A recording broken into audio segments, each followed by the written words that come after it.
Welcome back.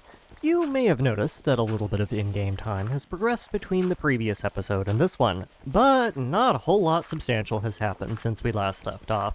I spent some time compressing villagers into the cache and then going AFK to let them breed up again, collected some more gardens, and, most relevant, spent a while getting my quest book mostly caught up to where I'm actually at tech-wise. In terms of game content, this was less progression and more the New Horizons equivalent of calling a company's support line and saying, please escalate this issue repeatedly until you're finally passed off to someone who passes the minimum technical threshold for brain cell count needed to understand that, have you tried turning it off and on again, is not an acceptable resolution to a ticket that reads, your finance department is charging us for monthly toner usage on a printer that spontaneously self-immolated a year and a half ago and is now in the landfill. For those curious, this whole process mostly boiled down to doing all of these things a bunch, interspersed with some crafting. Hammer plus cobblestone equals gravel, hammer plus gravel equals sand, repeat ad nauseum until your quest book unlocks, row your boat, and your life may not be a dream, but you will wish it was if you cannot connect me to a technician capable of stringing together a single cogent sentence in any language they deem convenient. Anyway, as promised, it's time to get IC2 crops slowly limping along. I have a scant handful of plants at my disposal, and most of them either take several literal real-life hours to grow or don't produce the crossbreeds I care about, so I just picked oak bonsais because they are relatively fast-growing, which is an odd thing to say about a bonsai, but I digress, and I'm currently drowning in saplings. Now that, according to the quest book of terrible customer support, we're in the Steam Age, there is an option for us to now unlock the proper IC2 crop breeding quest lines, but it requires sugarcane, which is itself something we will need to crossbreed first. Ironically, it also gives me cocoa beans as a quest reward option, perfectly timed to be fashionably late to the villager party. And on that topic, wow, files are expensive. To help combat this cost slightly, I blew another round of emerald trades on getting myself only the finest basic Steam infrastructure, and now can proudly say that I own a machine that compresses things, a machine that hits things really hard, and a machine that compresses things but in a legally distinct fashion, in addition to the machine that grinds things into very small pieces.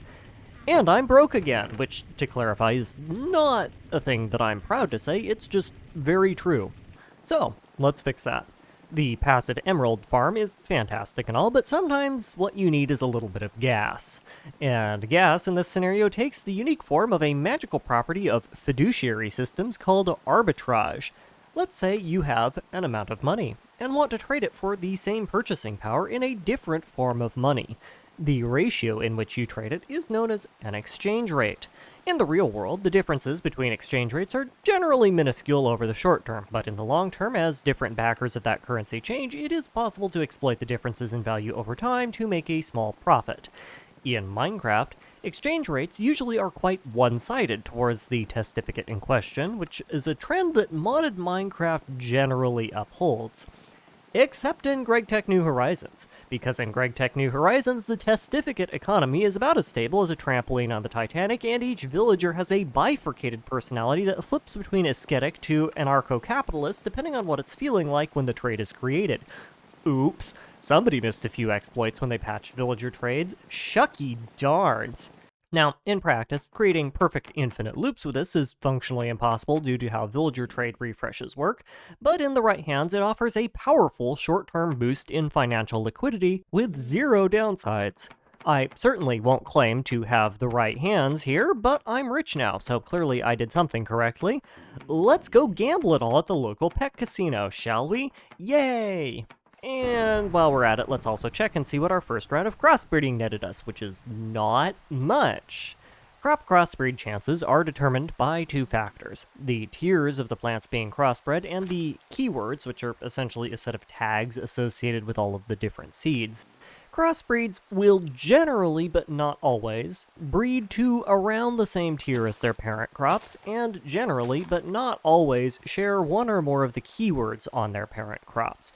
And since all bonsais share the same keywords, namely bonsai, tree, and leafy, and all bonsai seeds are tier 1, this means that I have a very high chance of crossbreeding other tree saplings, and not a whole lot else. In my case, this is perfectly fine since I wanted the different sapling types, but the mechanic very quickly becomes useless as tags start to diverge and crop tiers start increasing, and it's mostly just an annoying side piece to the real challenge, which is waiting for the plants to finish growing in the first place. So while the crops are back doing their thing, it's fun, unexpected home renovation project time! We need to move the villager breeder, because I may have become the sudden and unexpected victim of my own genius. So, remember when I was telling you about how the villagers in the change collector were still able to breed due to the village zone overlapping with the change collector? That's great and all, but another one of the fun things villagers do is control pathing AI. When night falls or it starts raining, villagers inside a village will try to get inside a house. This works great for normal villages, and it sort of self-resolves for the villager pet villagers since they can just cram themselves and die, but there are about 600 villagers trapped inside a large flat box specifically designed to prevent cramming, ensconced behind objects that they think they can walk through but can't, and anytime night falls or it starts raining, my game starts pooping out well-formed 19th century brick mansions and becomes unplayable from all of the failed pathing attempts. This is what we in the engineering world call an oopsie whoopsie, and requires immediate attention as my game is now a little bit completely bricked during the hours of dusk or anytime the clouds need to take a tinkle. Now, the real fun, how do you move a herd of 30 villagers without a water chute or a boat or anything?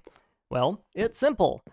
Doors! Doors for sale! Come get your free doors, everyone. That's right, you get a house, and you get a house, and you get a house. Everyone gets a house. Now, yes, it is the same house, but come on, y'all, you're family, right? You right there, young they, you have won a deluxe condominium in our brand new ultra high-density living district. It's great. It has all the amenities, like, air. It has air. And lighting. And also doors, but hey, they're 8 blocks up in the air, and yes, that might be inconvenient, but it just encourages exercise and healthy living.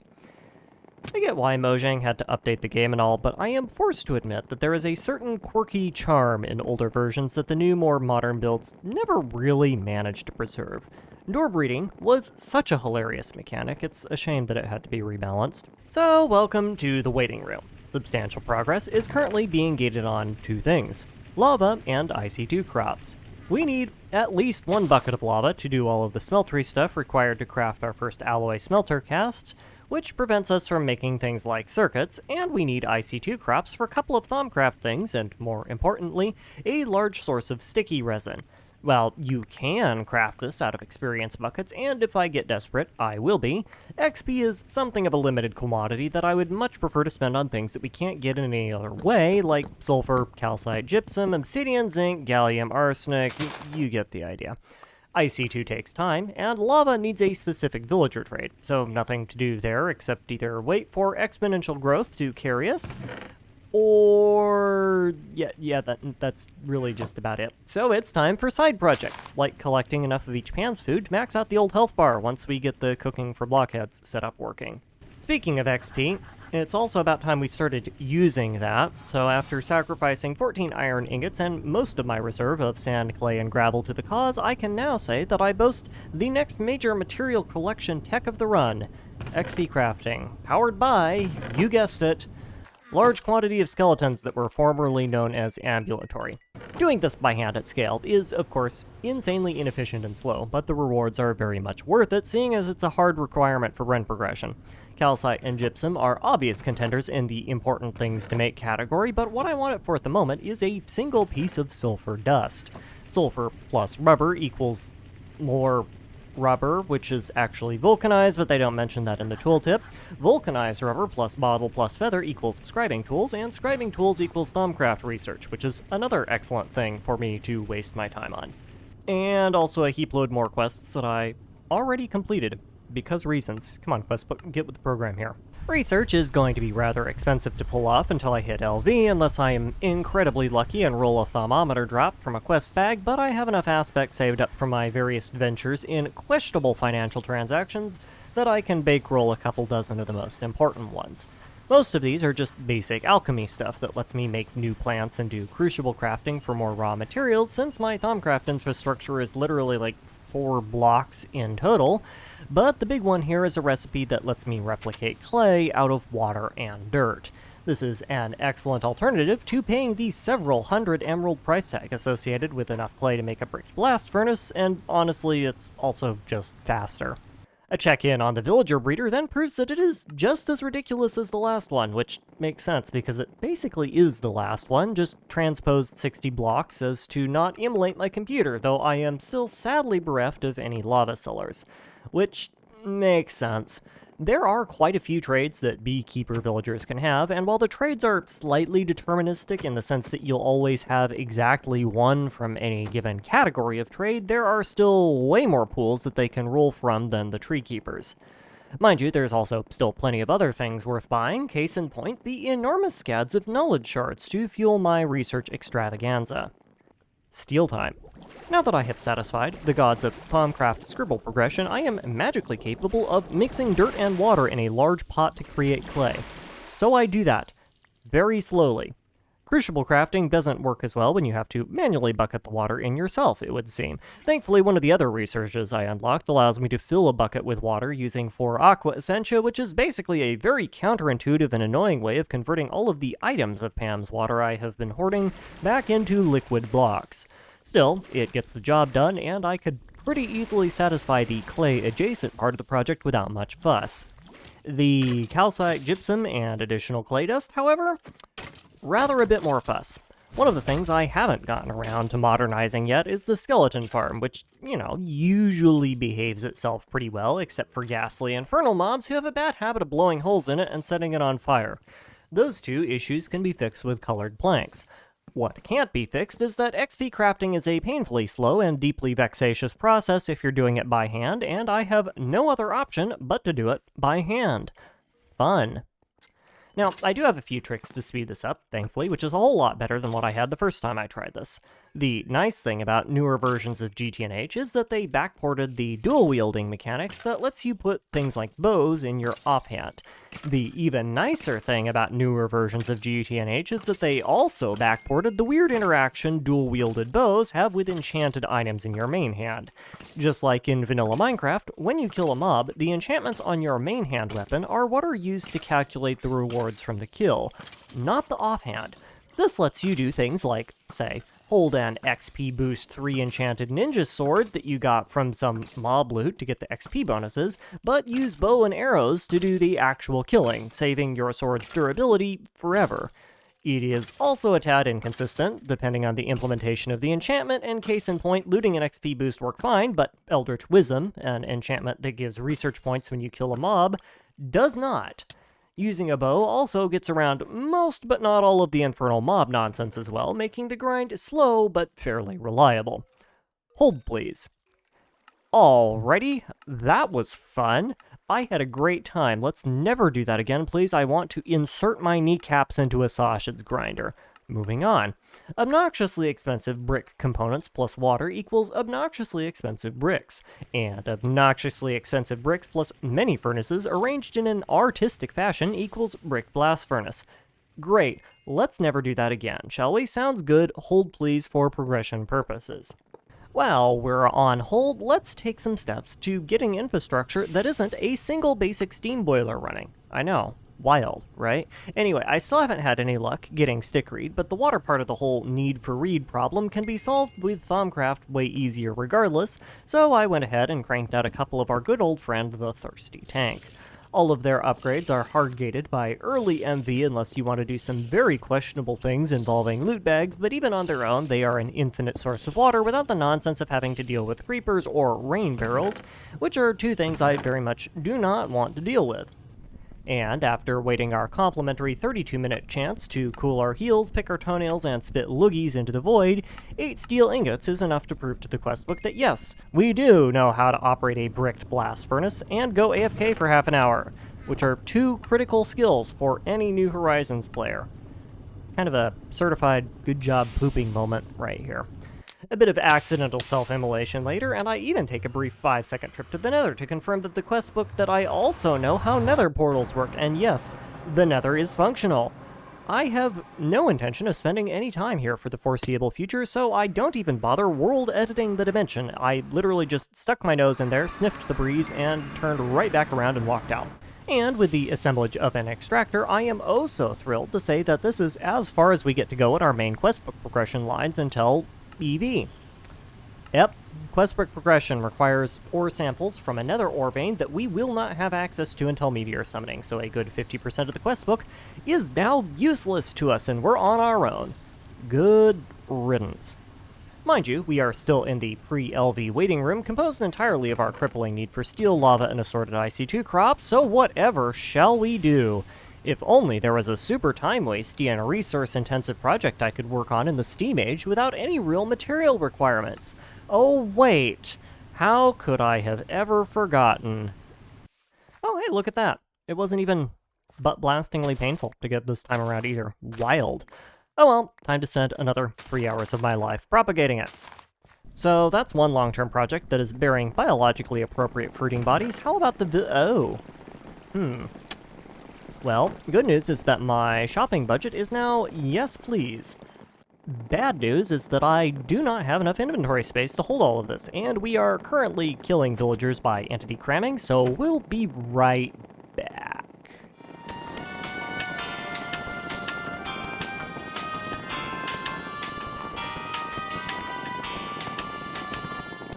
So, I went on a shopping spree, and what did I get out of it? Not much. Whole bunch of Certus quartz, like a whole bunch. Few new pieces of armor, bunch more generally useful things like pork and steak and bread and whatnot, but nothing game-changing. The only new unlocks, if you want to call them that, were a bunch more exceedingly overpriced forestry saplings and a whopping 7 mellow combs from a beekeeper. Mellow comb is one of the two ways of getting nether quartz in Steam Age Garden of Grind, the other being IC2 crops, and while I can't think of any reason it's going to be useful for the moment, it is kind of a pain in the butt to get out of IC2, and can be duplicated with Thaumcraft now, so yay? 3 more hours of my life later sees me cobbling together 2 of the machines I will need to produce lava out of my still as of yet hypothetical simmering combs, the hobbyist steam engine and the squeezer. The steam engine is unique in that it is the only source of RF that I have access to without circuits, making it both ideal and required for any sort of forestry processing this early, and the squeezer does basically what you would expect it to do. It takes things and squeezes them. Things, in this case, are phosphor and cobblestone, which somehow combine to produce lava. I don't know how. I don't question it anymore. I still need a centrifuge, but that will come later. Meanwhile, the IC2 crop breeding game has gone surprisingly well if you discount the heroic amount of crop stickets burned through. I have fields of Yellowstone lily that I can farm for some sand, and isn't that a sad sentence to say with a straight face, and my stickweed, as well as a few other important things like terrawort, tomatoes, corium, and tear stalks, which themselves are kind of useless, but they're okay for crossbreeding. I also have a few other of the early metal-based plant crops. Most of the higher tier stuff takes forever to grow and requires crossbreeds from plants suffering from a similar limitation, but there really isn't that many left that I care about anymore, so this is a problem for future Goose to deal with. And speaking of things I don't care about, 3 hours is also enough for the villagers to repopulate enough to refill the entire breeding pen with fresh trades. Unfortunately, there is legitimately no other option than to sift through these fellows by hand and cull the ones who couldn't hack it from the ones worth my time, lest the trades I want get crushed in a fatal case of testicular torsion and the whole thing becomes a massive ball ache. Given that said descriptor applies to all of my Minecraft challenge runs thus far, you would think that I would be used to it by this point, but nope, farming RNG mechanics is still just as annoying as the day I started. News at 5. Also, friendly PSA. I am a trained professional. Just because I choose to buy my bath salts from a suspicious-looking stranger wearing nothing but a purple bathrobe does not mean you should. Do not try this at home, or anywhere else for that matter. Ignoring the ever-present search for hot rock juice precursors, the biggest export of my villager farm is now, ironically, iron. Specifically, iron pants, but that's just because that's what I found at the time. Iron golem farms do work in this version, albeit a lot slower than the thousands of iron an hour modern Minecraft players would expect from one, but emerald farms into trading with villagers work just as well at scale without the inconvenience of needing to herd villagers. Plus, it gives me an excuse to fill my inventory with pants, which is always fun. Overall, trading with pecks would net me more stuff here, but my demands are heavily slanted towards iron right now to fuel the burning conflagration that is my reserve of hand tools, so this is a much more efficient way to iron enrich my Wheaties. Plus, also, pecks are kind of stupid. And actually, let's solve that iron problem permanently, shall we? Pecks may be stupid, but villagers are not much better, especially if you farm a few trades out on them. Take this blacksmith. It trades 1 Certus Quartz dust for a Certus Quartz crystal, 3 crystals for 6 emeralds, and then whatever else it is that it rolls after that. Alright, cool, fine. Certus can be bought literally like 6 per emerald from other traders, so this is a massive positive emerald loop as long as I keep refreshing the trade by buying one of whatever is in its most recent slot. That's not the problem. The problem is that this villager is buying Certus Quartz and or Certus Quartz dust. When AE2 got Certus Quartz rolled into the universal Gregtech material pools, it also got assigned the same ID conventions as the rest of the Gregtech items. All Gregtech materials start with a base item ID of 7495 and use metadata to distinguish what the item actually is. Okay, cool. Why does this matter? Because in 1.7.10, which is the version of Minecraft the game is built on, villagers don't pay attention to item metadata in their trades. In the base game, all this does is let you use the enchantment trades offered by priests to repair tools, sell charcoal instead of coal, or sell other wool colors, which are all things that mostly make sense in the context of trading and probably are intentional. Mods, however, do not follow this ID standard. It is quite common, especially in pre-1.7 mods, for item ID and metadata to be used inconsistently to distinguish item types, even within the same mod. There is no standard. GTNH is a lot better about this overall, but even here, that item ID is used with metadata to refer to every base material and GT material part in the game. And case in point, if I felt like it, I could sell this dude aluminum nuggets, and they would give me emeralds for them. I could sell them tiny piles of stone dust, and they would give me emeralds for them. I could also sell them magneto-hydrodynamically constrained star matter frame boxes, and guess what? They would also give me emeralds for those too. Now, normally, I would exploit this mechanic to the fullest extent possible, except that I don't even need to, because broken point number 2, the dude just straight up sells me back the quartz I sold him at a 90% discount. The first issue I will excuse as unintended Gregtech kerfudgery, but come on, AE2, you did not even try. In other news, congratulations folks, we've discovered our first infinite money glitch of the run, provided that the testificate of infinite pocket change doesn't roll the backpack trade, because I can't satisfy that right now. Let me go grab some small piles of bone meal real quick.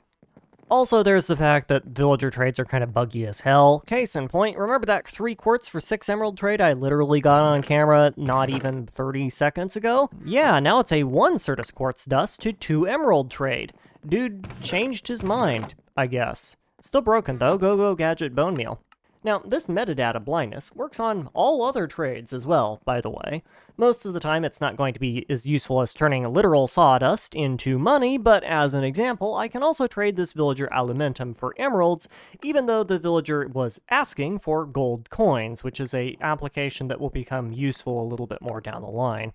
Somewhat more amusingly, I can also trade greed shards, which I purchased from heretic villagers, right back to the same heretic villager that I purchased them from, despite them asking for lust shards instead, which is nice because those trades suck absolutely monumental amounts of donkey, and nobody is going to sell lust shards for emeralds. They are too annoying to source in bulk. Get with the program, buddy.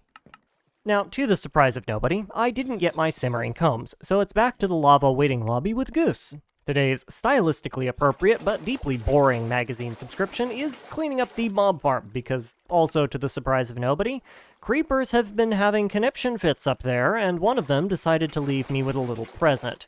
This actually works out okay, because I needed to start stockpiling materials for my smeltery construction regardless, and when you hit cobblestone with a hammer, you get gravel out of it. My diamond hammer finally bit the dust ages ago, so we had to swap to emerald instead. They have lower durability, but they get the job done anyways, and I can literally buy emeralds with dirt clods now, so it's not exactly a major expenditure. The water, obviously, will then later get mixed with dirt or sand to make clay, but that's neither here nor there. That is, until I remember that once I get lava, I'll have an infinite source of stone. Now, sure, I could farm it from water creepers, but honestly, why bother at this point? So now I need something else to do, and what better to do than engage in the great American pastime? No, not baseball. The other one. Not road construction either. Let's try this again. What better to do than engage in the third great American pastime? And wow, okay, it's not racism either. It's eating, people. Eating.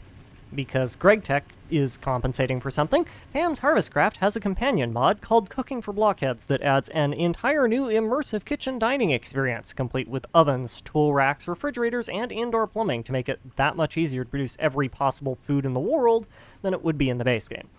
Also, because this is Gregtech New Horizons, the implementation of said mod slightly diverges from the reality of what it was made for, so instead of using any of that, all you need is a cooking table and like 5 bajillion cabinets to cram everything into, and it will work just fine, because piling raw meat, fresh vegetables, and uncontainerized handfuls of dry goods together in an unrefrigerated wooden box left out in the sun is a flawless example of food handling practices that somehow are still better than your average burger joint by dint of the raw ingredients not being regularly used as a step stool.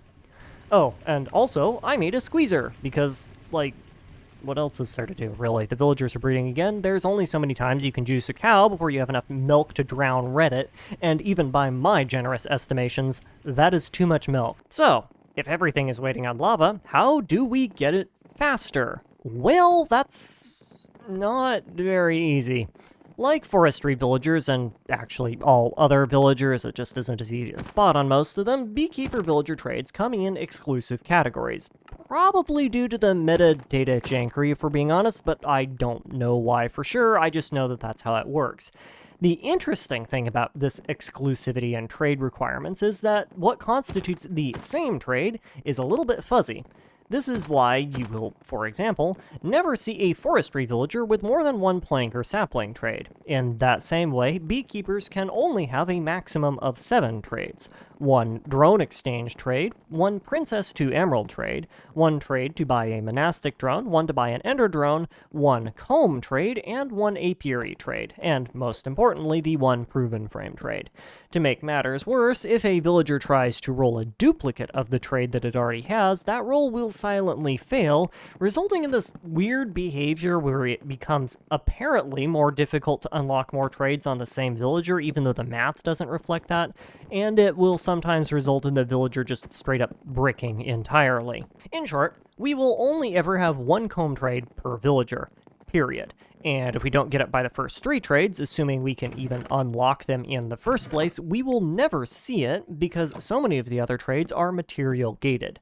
Alright, so that's why getting this comb trade sucks. Now, how do we work with it?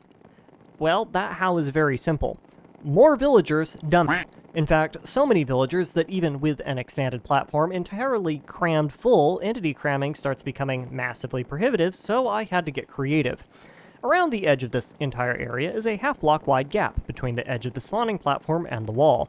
This gap is perfectly sized to allow babies to fall through it while leaving villagers up top. Said gap leads to the world's singularly most dangerous baby crib, which is comprised of a giant water chute, and said water chute will very slowly shove all the baby villagers away while also disabling more breeding because I was an idiot and made it go up too quickly, but I can add more doors and fix that later.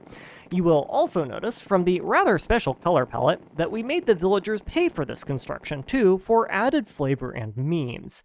Where does this chute go, you ask? Why, right back to the old villager farm, of course. We know it's far enough away because reasons, and there's no point in reinventing the wheel when I have one sitting unused. Better yet, now that these villagers are shoved away, I now know that every villager that lands here is both entirely fresh and entirely expendable, so I can freely cull their population without having to worry about slowing down their breeding rates. Isn't exponential growth great? Pay no mind to the, less than smooth footage recording. That's a design feature. Now, the end result of this? Infinite villager trades. Literally, I now have access to so many trades that the only reason I can keep up with them is because I'm culling half the population without even checking what they're selling, and the villagers don't breed at night. We are talking Literal hundreds of villagers a day. Are we there yet? Absolutely not, but this seems like a nice step in the right direction. Now, unfortunately, that is going to have to be all for today, though. As always, thank you for your time, and I hope you enjoyed.